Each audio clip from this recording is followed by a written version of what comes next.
جس ٹاپک پر میں آپ کے سامنے خطبہ جمعہ پیش کرنے جا رہا ہوں، عنوان ہے اللہ سے معافی کیسے مانگے۔ قرآن مجید میں اس ٹاپک کو بالکل بھی نظر انداز نہیں کیا گیا۔ قرآن مجید میں انبیاء کرام کی زندگی میں یہ ٹاپک ہمیشہ ایک اہم اور ہاٹ ٹاپک بنا رہا۔ اگر آپ پڑھتے ہیں سورہ بقرہ کھولتے ہی آپ کو الگ الگ قسم کے ایٹیٹیوڈ بتائے گئے۔ فرشتوں کا ایٹیٹیوڈ بتایا گیا، جب ان سے غلطی ہو جاتی ہے یا ان سے جب چوک ہو جاتی ہے یا جب ان کو احساس ہونے لگتا ہے کہ انہوں نے کچھ غلط کیا ہے، ان کا ایٹیٹیوڈ کیا ہوتا ہے۔ پھر آگے بڑھتے ہیں، ابلیس کا ایٹیٹیوڈ بتایا جا رہا ہے، ابلیس کا ایٹیٹیوڈ بتایا جا رہا ہے، ابلیس کی سوچ بتائی جا رہی ہے کہ جب ابلیس سے غلطی ہوئی تو اس کی سوچ کیسی تھی، اس کا انداز کیسا تھا، اس کا اسلوب کیسا تھا، اس کا ایٹیٹیوڈ کیسا تھا۔ پھر آگے آدم علیہ السلام نبیوں کی اور رسولوں کے قصے بتائے جا رہے ہیں قرآن مجید میں جگہ جگہ۔ آدم علیہ السلام سے جب چوک ہوئی، کیونکہ انبیاء کرام اور فرشتوں کے بارے میں بڑی مقدس یہ مخلوقات ہیں، تو ہم کہیں گے چوک، گناہ کا ورڈ استعمال نہیں کرنا ہے۔ انبیاء کے لیے گناہ کا ورڈ اس معنی میں کبیرہ گناہ تو عقیدہ رکھنا ہی غلط ہے، اس لیے کہتے ہیں، ان کے احترام میں کہتے ہیں ذنب کا معنی کہتے ہیں چوک۔ آدم علیہ السلام سے جب چوک ہوتی ہے، وہ کتنے حیا والے تھے، چوک ہو جانے کے بعد کتنے شرمندہ ہو رہے ہیں، کتنے حیا میں آ جا رہے ہیں، ایک ایٹیٹیوڈ یہ بتایا جا رہا۔ پھر سورہ بقرہ میں آپ آگے بڑھتے ہیں، ایک بڑی قوم کا ایٹیٹیوڈ بتایا جا رہا ہے کہ بنی اسرائیل کا ایٹیٹیوڈ بتایا جا رہا ہے۔ جب وہ غلطی کرتی تھی تو کتنا سینہ زوری کرتی تھی۔ ایک قوم ایسی بھی گزری ہے، نبیوں کو قتل کر دینے والی، کتابوں میں تبدیلی کر دینے والی، اور اللہ اور اس کے رسول صلی اللہ علیہ وسلم کے تعلیمات کو پسے پش ڈال دینے والی، نافرمانیاں کرنے والی، گناہ پر گناہ کرنے والی، اور پھر ایٹیٹیوڈ کیا ہے؟ معافی کا کوئی نام و نشانی نہیں۔ پھر سوچ کیا ہے؟ معافی کا کوئی نام و نشان نہیں ہے۔ گناہ پر گناہ کرتے چلے جا رہے ہیں، لیکن رجوع کر کے ٹھہر کے وہ حیا نہیں آ رہی، وہ سوچ پیدا نہیں ہو رہی ہے۔ پھر آگے ابراہیم علیہ السلام، یعقوب علیہ السلام اور ان کے اسباط کا ذکر ہو رہا ہے۔ یہ انبیاء کرام تو اتنے نیک ہیں، نیک کام کر کے تکبر میں نہیں آتے، کعبہ بنا کر تکبر میں نہیں آتے، کہتے ربنا تقبل منا، ربنا تقبل منا، اے اللہ تو قبول فرما لے۔ نیکیاں کر کے یہ ان کا تواضع ہے، نیکیاں کر کے یہ انڈر تو ارتھ ہے، یہ اتنا اپنے آپ کو ڈاؤن ٹو ارتھ کیے ہوئے ہیں، یہ اپنے آپ کو اتنے ڈاؤن ٹو ارتھ کیے ہوئے ہیں، یہ اتنا تواضع کے پیکر ہیں۔ نیکیاں کرنے کے بعد کہہ رہے ربنا تقبل منا۔ پھر سورہ بقرہ ختم ہوتا ہے، مومنوں کے بارے میں بتایا جا رہا ہے۔ آخری کی دو آیتوں پر غور کریے، مومنوں کی سوچ کیسی ہوتی ہے۔ وہ ہمیشہ اللہ سبحانہ و تعالیٰ سے کیا دعائیں کرتے ہیں؟ ربنا لا تؤاخذنا، اے ہمارے رب تو ہمیں نہ پکڑ، ان نسینا او اخطانا، اگر ہم کچھ بھول جائیں یا ہم کچھ چوک کر جائیں۔ ربنا لا تؤاخذنا ان نسینا او اخطانا، ربنا ولا تحمل علينا اصرا كما حملته على الذين من قبلنا، اے اللہ تو ہم پر ایسے چیزیں، ربنا لا تحملنا، ربنا لا تحملنا، یعنی مومن کیا کہہ رہے ہیں؟ اللہ تعالیٰ تو ہم کو اس سے پہلے لوگوں پر جیسے بلائیں نازل ہوئی، جیسے پرابلم آئے ہیں، اللہ تعالیٰ ویسا نہیں کرنا، معاف کر دینا۔ ربنا لا تؤاخذنا ان نسینا او اخطانا۔ اس کے بعد یہ پورے سورہ بقرہ پر غور کرنے سے ہمارے سامنے یہی آ رہا ہے کہ ہم کس ایٹیٹیوڈ والے ہیں، ہم کو سوچ لینا۔ یہ رمضان مبارک کا مہینہ آیا ہے، ابھی تک ہم نے گناہ کیے، اگر کیا اس کی معافی مانگی ہے کہ نہیں مانگی؟ بغیر معافی کے بغیر معافی کے لائف گزارتے رہنا یہ ابلیس کا راستہ ہے۔ غلطی ہوتے ہی حیا میں آ جانا، شرم میں آ جانا، ندامت کا اظہار کرنا، یہ آدم علیہ السلام اور نبیوں کا راستہ ہے۔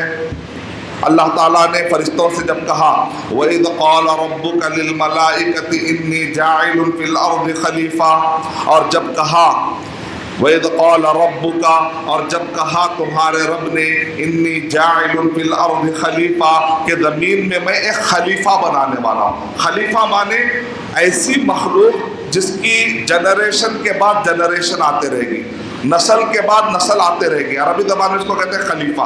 خلیفہ مانے ایک نسل ختم ہوتی ہے اور ایک نسل آئے گی۔ آدم علیہ السلام کی نسل گئی، پھر نوح علیہ السلام، نسل، لیکن جبرائیل علیہ السلام جو تھے آج بھی ہے۔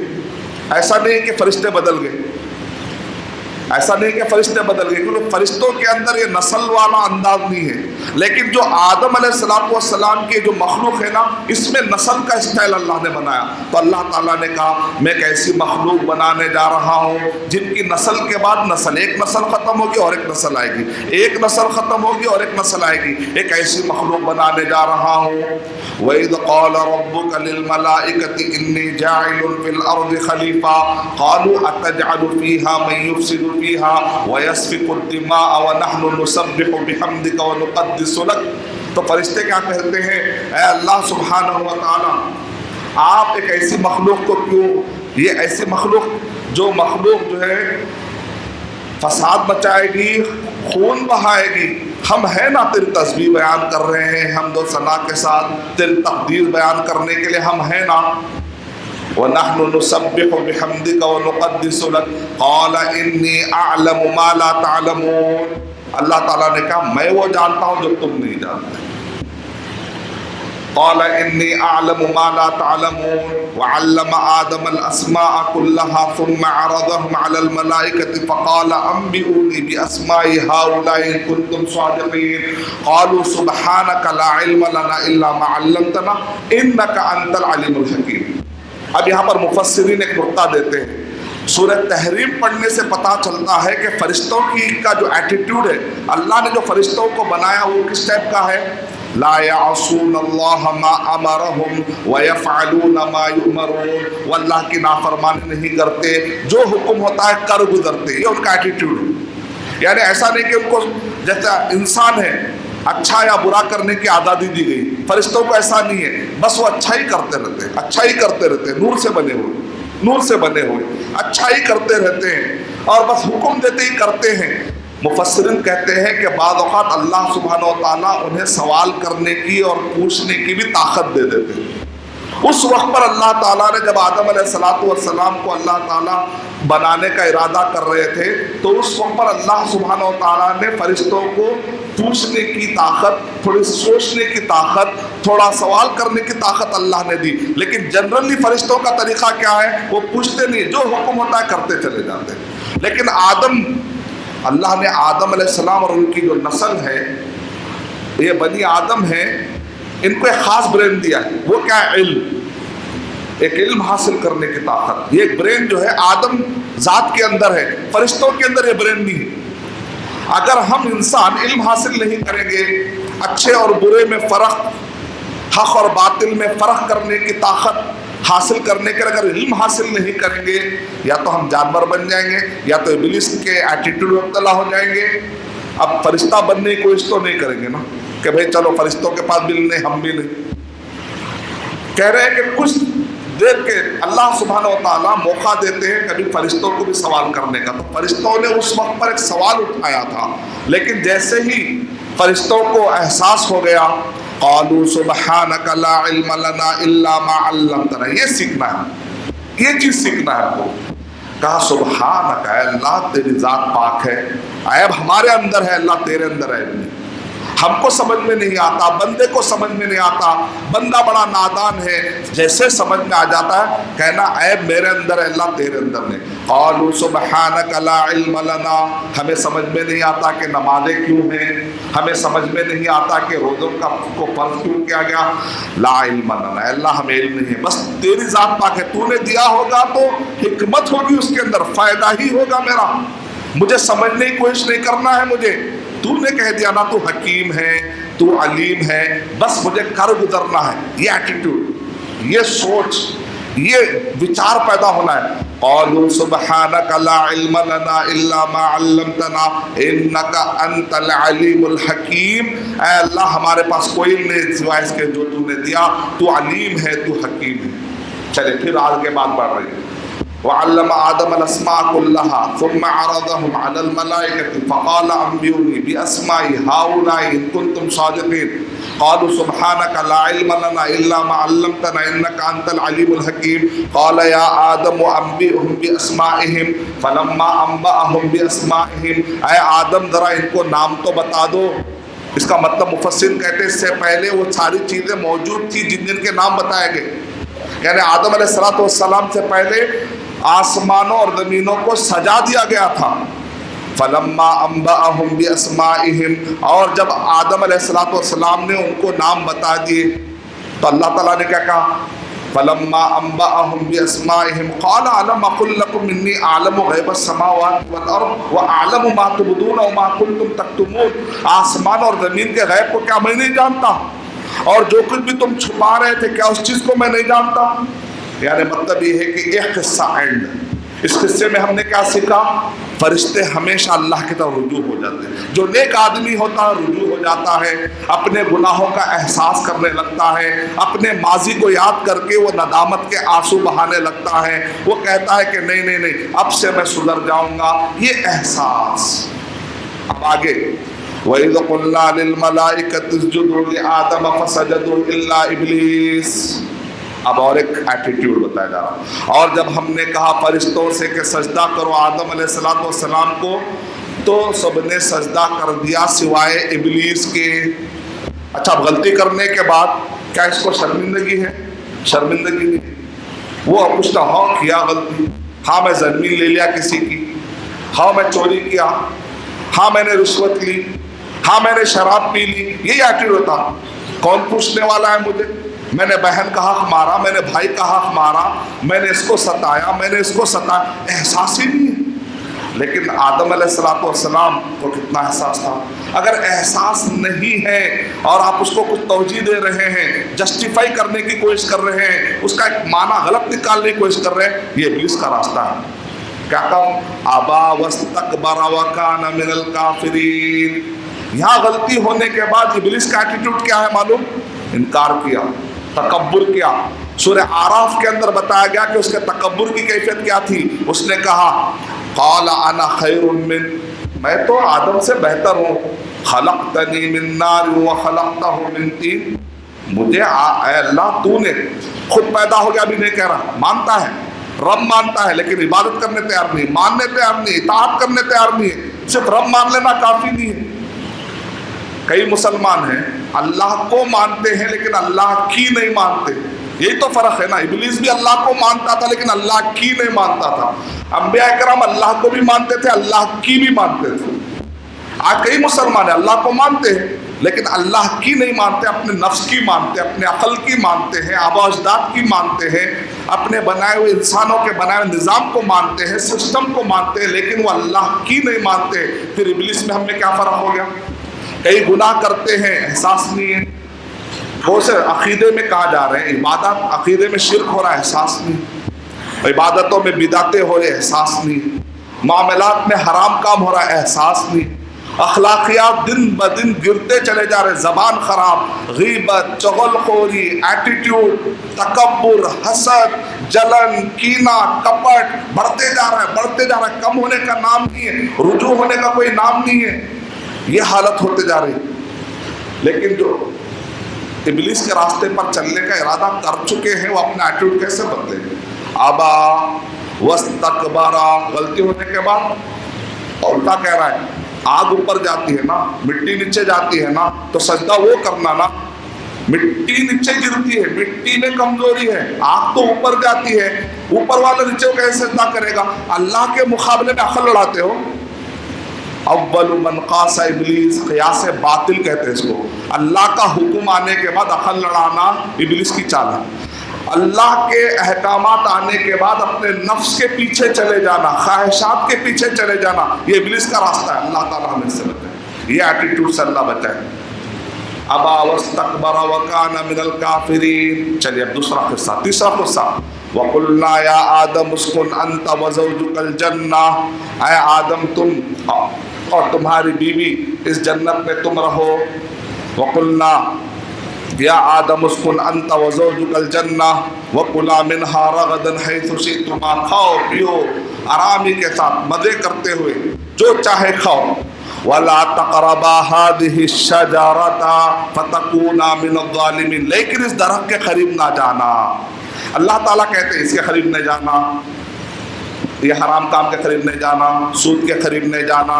اللہ تعالیٰ ہم کو بھی حکم دیتے ہیں کہ بھئی غلط طریقے سے مرد عورت اپنے جو ہے تعلقات قائم نہیں کرنا. صحیح طریقے سے نکاح کا جو طریقہ بتایا وہ طریقہ، غلط طریقے سے محبت نہیں، غلط طریقے سے پیار نہیں، غلط طریقے سے نفرت کا اظہار بھی نہیں کر سکتے، غلط طریقے سے طلاق بھی نہیں دے سکتے آپ، غلط طریقے سے نفرت بھی نہیں، غلط طریقے سے محبت بھی نہیں. حرام و حلال تو لوگ سمجھتے ہیں گوشت کے مسئلے میں، مال میں بھی حلال و حرام ہوتا ہے، محبت میں بھی حلال و حرام ہوتا ہے، نفرت میں بھی حلال و حرام ہوتا ہے. زندگی کے ہر شعبے میں حلال و حرام کے مسائل آتے. جہاں جہاں حرام حرام حرام کہا گیا، جہاں جہاں نافرمانی کا ورڈ آتا ہے، ان سب چیزوں سے اپنے آپ کو بچانا ہے. تو آدم علیہ السلام کو اللہ تعالیٰ نے حکم دیتے ہوئے کہا وَلَا تَقْرَبَا هَٰذِهِ الشَّجَرَةَ فَتَكُونَا مِنَ الظَّالِمِينَ فَأَضَلَّهُمَا الشَّيْطَانُ عَنْهَا فَأَخْرَجَهُمَا مِمَّا كَانَا فِيهِ. لیکن شیطان نے کیا کیا؟ ان دونوں کو پھسلا دیا. اور اس کے بعد اللہ سبحانہ و تعالیٰ نے کہا وَقُلْنَا اهْبِطُوا بَعْضُكُمْ لِبَعْضٍ عَدُوٌّ وَلَكُمْ فِي الْأَرْضِ مُسْتَقَرٌّ وَمَتَاعٌ إِلَىٰ حِينٍ. اب اس کے بعد آدم علیہ السلام کو اللہ سبحانہ و تعالیٰ نے کہا چلو اب جاؤ زمین پر. اب آگے کیا آدم علیہ السلام کا طریقہ کیا ہے؟ اب غور کریے. کیا ابلیس کی طرح آدم علیہ السلام بھی ایٹیٹیوڈ میں آ گئے، تکبر میں آ گئے، نئے نئے خواہشات، حیا والے تھے؟ فَتَلَقَّى آدَمُ مِن رَبِّهِ كَلِمَاتٍ فَتَابَ عَلَيْهِ. اللہ تعالیٰ نے آدم علیہ السلام نے اللہ تعالیٰ سے کچھ کلمات سیکھ لیے اور اللہ تعالیٰ نے معاف کر دیا. یعنی زمین پر اترنے سے پہلے ہی معافی کا اعلان بھی ہو گیا. وہ من گھڑت روایتیں ہیں، زمین میں آئے روئے، اتنا روئے کہ ان کے آنسو میں سے تربوز کا درخت نکلا. سب بیکار باتیں، من گھڑت باتیں ہیں. آدم علیہ السلام نے کیا دعا کی؟ اور ایک جگہ پر سورہ اعراف میں بتایا گیا ربنا ظلمنا، کیسے معافی مانگنا ہے. سب سے پہلے احساس، اس کے بعد دعا. ہم لوگ معافی کا دعائیں یاد کر لیتے ہو، دعائیں رکھتے رہتے، دل میں احساس ہی نہیں ہے. پہلے احساس، بعد میں کلمات. وہ احساس کیا تھا آدم علیہ السلام کا؟ ابلیس ایٹیٹیوڈ میں آ کر جسٹیفائی کرنے لگا، نہیں میں اگر سجدہ نہیں کیا تو اس کے پیچھے ایک ریزن ہے، اس کی وجہ یہ ہے.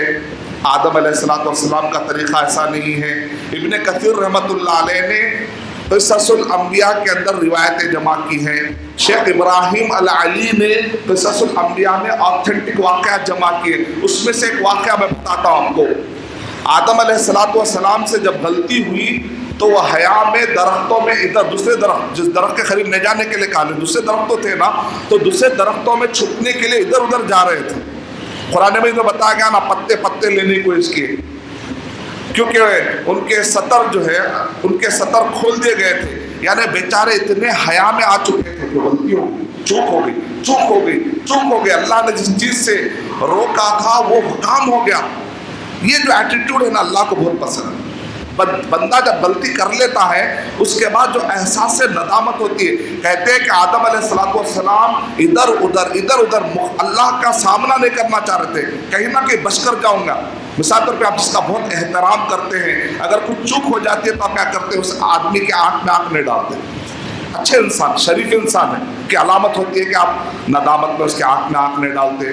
لیکن جو غلطی کرتا ہے، ہاں غلطی کرا، کیا کر لیتے، میں اس ایریا کا پہلوان ہوں. یہ ایٹیٹیوڈ نہیں ہوتا. غلطی ہوئی، ہاں بھائی، غلطی کو ماننا یہ اخلاق کی نشانی ہے. غلطی کو ماننا ہمت کی نشانی ہے. غلطی کو مان لینا پہلوان کی نشانی. غلطی کے مان لینا ہاں بھائی میں اپنے آپ پر کنٹرول رکھتا ہوں، نہیں میں اور غلطی نہیں کروں گا، حدر میں آ کے میں اور غلطی نہیں کروں گا. تو آدم علیہ السلام جو تھے بڑے نیک انسان. جیسے ان سے چوک ہوئی، آپ جانتے کتنے تھے آدم علیہ السلام؟ 147 فیٹ. اب مان لیجیے اگر یہ مسجد ہے، یہ مسجد